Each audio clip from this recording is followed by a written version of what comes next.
horeysa horta waxay leedahay nafaqo oo qadarkeedu dhan yahay 100 garaam. Waa nafaqo qadarkeedu dhan yahay 100 garaam. Waxay kaloo leedahay calories oo asagana 160 ah. Protein ayay leedahay oo 2 garaam ah. Total fat ka asagana 15 garaam. Dufanta ayaa ka buuxdo. Ayadana dufanta waxay tahay waa 2 garaam. Dufanta kale iyadana oo monosaccharide iyadana waxa waaye 9.8 garaam. Marka cholesterolka asagana waa eber miligram. Cholesterol ma lahan dufantiisa. Waa wada ognahay Afrikaanada waxaa ka buuxa dufan. Sideedana dufan ayay ka subsan tahay. Marka ma ku jiro wax cholesterol wax keenayo kuma jiro. Sidoo kaleeto carbohydrate-ka waxay tahay iyadana 9 garaam. Fiber-ka cuntada 7 garaam ayaa ku jirto. Sidoo kaleeto sokorowga asagana eber 7 garaam ayaa ku jiro oo sokorteedu waa 7 eber 7 waa eber dhibic 7 garaam waaye. Marka sokor badan ma lahan. Vitamin A ayaa aad uga buuxo waa 146 IU-giisa ayaa asagana waa vitamiinka. Vitamiinkana waa wada ogtiin vitamin A wuxuu u wanaagsan yahay indhaha ayuu aad ugu wanaagsan yahay. Sidoo kaleeto wuxuu leeyahay vitamin C waa 10 miligram ayaa ku jiro. Vitamin E ayaa ku jiro asagana 2.1 miligram. Vitamin K ayaa ku jiro 21 asagana maasha Allah aad ayuu u badan yahay. Sidoo kale folate ayaa ku jiro oo 81 potassium. Bismillah. Assalaamu calaykum waraxmatullaahi wabarakaatu. Asxaabtayda qaaliga aan jeclahay soo dhawaada. Meel kastoo adduunka aad ka joogteen waxaa idin leeyahay farxad ku waara. Ku soo dhawow channelka haddaad igu cusub tahay oo ay tahay markii kugu horeysay. Fadlan waxaan kaa codsanayaa channelka inaad subscribe saarto, like saarto, sii share gareyso.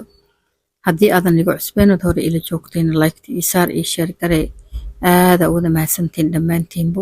waxaan idin leeyahay hays martiyanina minankiina waaye asxaabteyda qaaliga aan jeclahay. marka asxaabey waxaan rabaa maanta inaan idinla wadaago haddii ilaahay idmo sidaa sawirka ka arkaysaan ama title-ka meesha. insha Allah maanta waxaan rabaa inaan idinla wadaago faa'iidada ay leedahay Afrikaanada ama nafaqooyinka ka buuxo insha Allah. marka waxaan rajeynayaa inaad ka faa'iidi doontiin haddii ilaahay idmo.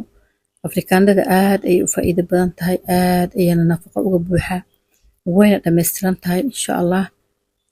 soo dhawaada asxaabay. marka Afrikaanada waxay leedahay fitamiino fara badan iyo macdano aad muhiim u ah ayay leedahay. marka insha Allah waa idin soo koobayaa faa'iidooyinkeeda waxaa ka mid ah Afrikaanada.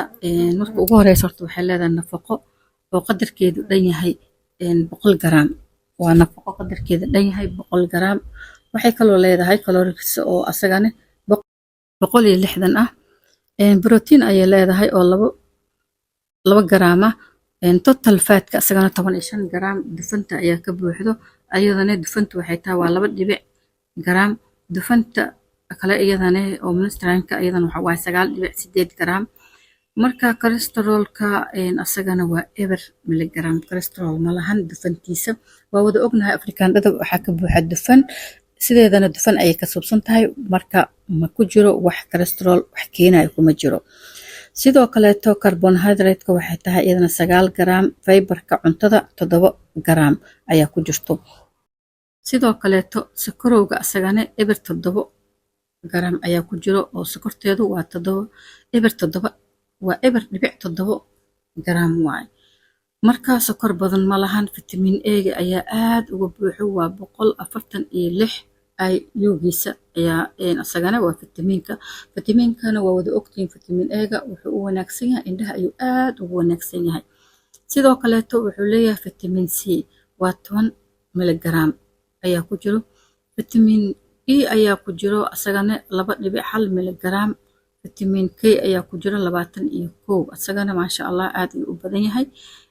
sidoo kale folate ayaa ku jiro oo 81 potassium 485 miligram ayaa ku jiro. potassium-kiisa aad ayuu u wanaagsan yahay. haddii aad Afrikaad cunayso potassium-kaaga waa okay oo maxaa la dhahay potassium fiican ayaa ku jiro. magnesium ayaa ku jiro 29 miligram ayaa ku jiro. iron sidoo kaleeto ayadana irontu waa eber dhibic 6 miligram. calcium-ka sidoo kale 12 miligram. calcium-kaaga aad ayuu u wanaagsanaanayaa haddii aad cunto Afrikaano. sidoo kale phosphorate ayaa ku jiro waa 52 miligram. zinc sidoo kale eber dhibic miligram. marka intaa idiin soo sheegay oo fitamiinaad ayaa ka buuxo afrikaandhada. afrikaandhada sideedaba aad ayay u wanaagsan tahay oo jir ahaana jirka aad ayay ugu wanaagsan tahay. haddii timaha loo isticmaalayana sidoo kaleeto aad ayuu u wanaagsan yahay. haddii maxaa la dhahaye wejiga loo isticmaalayo sidoo kaleeto aad u wanaagsan yahay. haddii aad cuntana jir ahaan caafimaadkaaga maasha allah caafimaadka ilaaha haayo. intii haysata allah u saa'idi, intaa haysanina allah siiyo. insha allah caafimaad taame oo cibaado leh ilaahay dhammaanteena hana wada siiyo. marka afrikaandhada haddaad cunto wax walbuu u dhammaystiran yahay. aad ayuu fitamiinaad ugu yahay qani. sidiisana malahan wax dufan oo jirkaaga oo kolestarool gelinaya malahan, waa dabiici. sokortiisana waaba saa idiin soo sheegay waa eber dhibic 7 aad ka helaysaa oo garaam, waa eber dhibic 7. marka ayadana sokor badan malahan oo dadka sokorta qabo aad ayay u anfacaysaa afrikaandha inay isticmaalaan. midda kaleeto afrikaandhada maxaa la dhahaye waxay aad ugu wanaagsan tahay calaashaan saa idiin soo sheegay sokorta ayay aad ugu wanaagsan tahay dadka qabo. waxaa kaleeto u wanaagsan tahay dadka caloosha adag ama dadka bawaasiirka qabo, sababtoo ah caloosha ayay ku jilcinaysaa. faad fara badan oo fiican iyo fitamiinaadna waaba ka helaysaa oo qof walba ayaa ka helayo. marka insha allah marka waxaan rajeynayaa mar walba inaan idinla wadaago waxyaabaha leedahay maxaa la qudaarta iyo fitamiinaadka ka buuxo haddii ilaahay qadaro. marka afrikaandhadani sideedaba saa idiin soo sheegay dadka sokorta qaba aad ayay u wanaagsan tahay, sababtoo fitamiinaadkoodana wuu u kaamilmayaa. wax sokor badanna ma siinayo. mida kaleeto afrikaandho wadankeena Soomaaliya aad ayuu calaashaan ugu yaryahay oo anaga wadankeena maba maxaa la dhahaye meel lagu beero ma arkin, mana jirto saa u malaynayo. hadday jirtana wadanka qaali ayuu ka yahay afrikaandha. halkii xabo $1.5 ayaa maxaa la dhahaye la gadaa. afrikaandhada agteena qaali ayuu ka yahay oo cid walba ma wada gadan karto oo maxaa la dhahaye dadka isugu wada mid ma u noqon karo. laakiin waxaa gadan karo macnaha oo aad uga faa'iideysan karo dadka ku nool afrikada kale sida Uganda oo kaleeto, Kenya oo kaleeto. siiba Uganda wadamada aadka uga baxo ayay ka mid tahay. meesha anaga hadda $1.5 aan halka xabana laga siinayo, Uganda waxaa laga siinayaa $1 bac buuxda ah. marka qofka Uganda joogo waxa waaye aad ayuu u faa'iiday Soomaalideena aan ka hadlayaa. Kenya sidoo kaleeto iyada laftigeeda way fiican tahay oo Uganda macnaha Uganda saa u malaynayo waa meesha ay ka baxdo. Kenya inay u baxdo anima garanayo, laakiin Kenyana waa raqiis ayadana sidoo kaleeto oo maxaa la dhahaye dadka joogo way ka faa'iideysan karaan afrikaandhada. hal xabo afrikaandha ah cunto faa'iidooyin aan la qiyaasi karin ayaa ka buuxo. saa idiin soo sheegayna fiidiyoga inta ku jirto maxaa la dhahaye waad dhegeysanayseen. mida kaleeto waxyaabo badanna way u wanaagsan tahay afrikaandhada insha allah. marka waxaan rajeynayaa inaa adiga aad maxaa la dhahaye aad raadiso afrikaandhada waxa ka buuxo. intaa lasoo sheegay qof walba jirkiisu wuu u baahan yahay oo inuu ka faa'iideysto. marka insha allah anaga wadankeena waxa waaye aad u qaali uga yahay. haddii xataa aa raadis halka iyo barka aa kasoo bixisa xataa waxaa laga yaabaa ceyriin ayuu u badan yahay. markaas inuu meel aad dhigtido oo maxaa la dhahaye baryo aa sugtiday noqonaysaa, because ayaga markii loo keenayo dadka ka ganacsanayo ayagoo ceyriina ayay keensanayaan si uusan uga halaabin. afrikaandhadana waa ogtihiin wax badan meel ma ahlaan karto.